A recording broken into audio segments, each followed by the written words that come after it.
Le dernier baiser. La soirée était fraîche et calme. Un croissant de lune flottait paresseusement dans le ciel, sa faible lueur projetant de douces ombres sur l'allée. J'avais garé ma voiture dans l'ombre plus tôt, intentionnellement.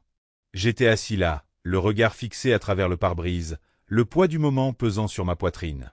J'aurais dû travailler tard, comme d'habitude, mais quelque chose, appelé ça l'intuition, appelé ça le murmure d'une vérité plus profonde, me poussait à rentrer tôt. Et je l'ai vue. Elena, ma femme depuis 8 ans, se tenait sous la lumière du porche, ses cheveux au burn scintillant comme à notre première rencontre. Mais elle n'était pas seule. Elle se tenait trop près de lui. Marc, mon soi-disant meilleur ami, les mains sur sa taille, ses doigts effleurant sa joue tandis qu'elle se penchait pour l'embrasser. Juste là, dans mon allée. Mon allée. Ce n'était pas un baiser passionné, ni hésitant. C'était familier, comme si ce n'était qu'un instant parmi tant d'autres d'une longue série de soirées volées, le genre de baiser qui me révélait que j'étais l'outsider de mon propre mariage depuis bien plus longtemps que je ne le pensais. Un homme moins bien loti aurait pu surgir de la voiture en hurlant, les poings battants. Mais je n'étais plus un homme inférieur. Ce genre de réaction aurait été désordonné, émotionnel, réactif. Non, je n'allais pas les laisser gagner comme ça. Ils devaient ressentir ce que j'éprouvais. Ils devaient souffrir. Le plan? Je n'ai pas affronté Elena ce soir-là. Au lieu de cela, je suis remonté dans ma voiture et je suis parti, prenant ce long chemin qui ne menait nulle part. Quand je suis rentré, elle dormait, et je me suis glissé dans son lit à côté d'elle, comme si de rien n'était. Mais mon esprit était déjà en pleine effervescence. La semaine suivante, je suis devenu le mari parfait. Je lui ai apporté des fleurs, sans raison apparente. J'ai réservé pour nous un dîner dans son restaurant préféré. J'ai ri à ses blagues et lui ai demandé comment s'était passée sa journée. Elle souriait davantage, baissant la garde. Et, en arrière-plan, je préparais mon plan. La première étape a consisté à installer Marc. Il possédait une petite entreprise technologique, et j'avais accès à plus d'informations personnelles que je n'aurais dû. Les mots de passe qu'il avait partagés sous l'emprise de l'alcool lors de soirées poker, les emails qu'il envoyait depuis notre Wi-Fi commun lors de ses visites. Marc était négligent, trop confiant, et j'étais sur le point d'exploiter chacune de ses faiblesses. L'exécution. J'ai commencé par pirater la messagerie de Marc. Ce n'était pas difficile. Son mot de passe était le nom et l'année de naissance de son chien. Erreur classique de débutant. En quelques heures, j'avais tout. Ses finances, son agenda, et même une série de mails avec Elena confirmant leur prochain rendez-vous pour déjeuner. L'audace de cette démarche me brûlait les veines. Puis j'ai trouvé encore mieux. Marc faisait l'objet d'une enquête du fisc pour des magouilles comptables. Pas encore au point de le ruiner. Mais cela m'a suffi pour remuer le couteau dans la plaie. Ensuite, je me suis attaqué à Elena. Elle était sur les nerfs quand je lui ai proposé une escapade d'un week-end à la montagne. Juste nous, dis-je en souriant chaleureusement. On a été très occupés tous les deux. Ce sera sympa de se retrouver. Elle hésita, mais accepta. C'était la première fois depuis des années qu'elle ne semblait pas enthousiaste à l'idée de passer du temps seule avec moi. Elle était distraite, l'esprit visiblement ailleurs. Marc, sans aucun doute. J'ai fait mes valises, en prenant soin d'emporter l'élégante valise noire que je n'avais pas touchée depuis des années. Elle contenait tout ce dont j'avais besoin pour mettre à exécution les dernières étapes de mon plan. Les montagnes. La cabane que j'avais louée était isolée, nichée au fond des bois, sans aucun voisin à des kilomètres à la ronde. Elena semblait mal à l'aise à notre arrivée. « C'est si calme », dit-elle en regardant par la fenêtre la forêt sombre. « Paisible », corrigeai-je en la prenant dans mes bras. Elle se raidit sous mon contact. « Préparons le dîner », dis-je en changeant de sujet. Les 2 jours suivants, je jouai le rôle du mari attentionné. Nous avons parcouru des sentiers pittoresques, partagé des bouteilles de vin au coin du feu et regardé de vieux films sur mon ordinateur portable. Peu à peu, elle commença à se détendre. Le 3e soir, j'ai agi. Après le dîner, je lui ai servi un verre de vin rouge, arrosé de juste assez de somnifères achetés en ligne pour l'assommer quelques heures. Elle le sirota lentement, inconsciente. 20 minutes plus tard, elle était affalée sur le canapé, la respiration régulière. « Dors bien », murmurai-je en écartant une mèche de son visage.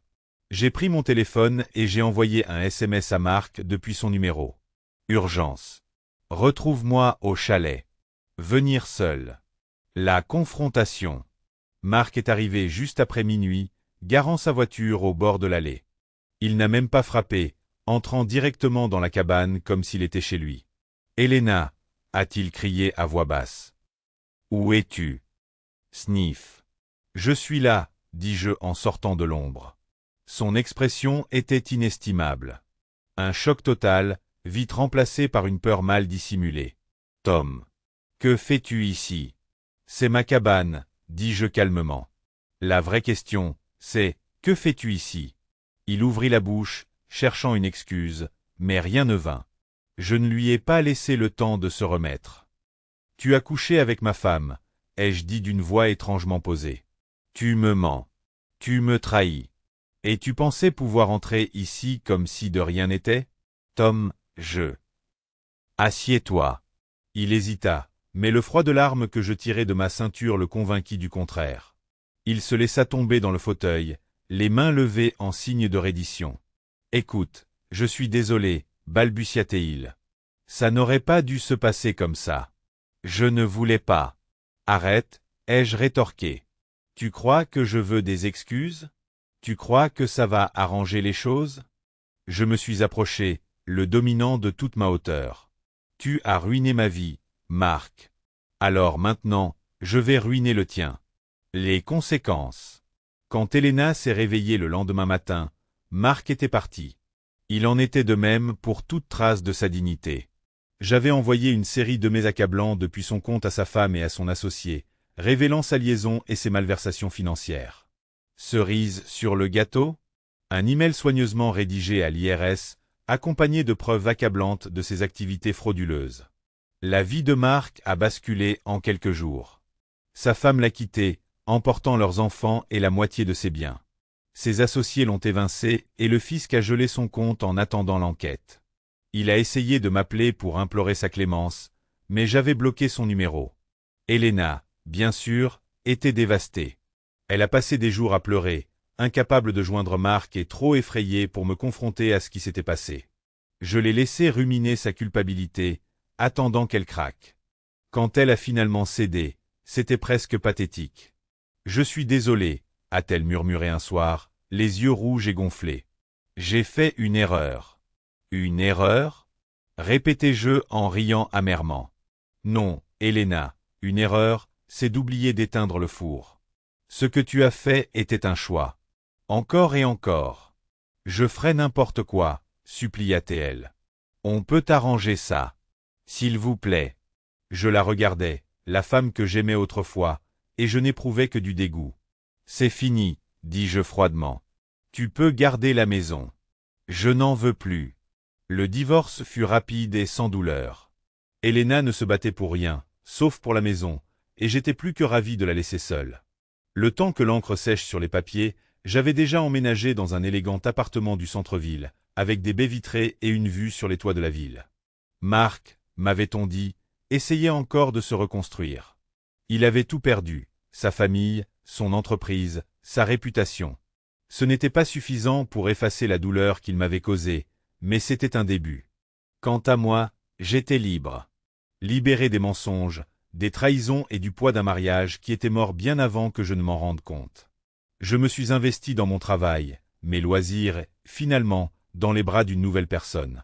Quelqu'un qui me voyait tel que j'étais et m'aimait pour cela. Et chaque fois que je regardais les lumières de la ville, je souriais. Parce qu'au final, j'avais fait en sorte qu'aucun d'eux ne m'oublie, ni les conséquences de mes trahisons. La fin.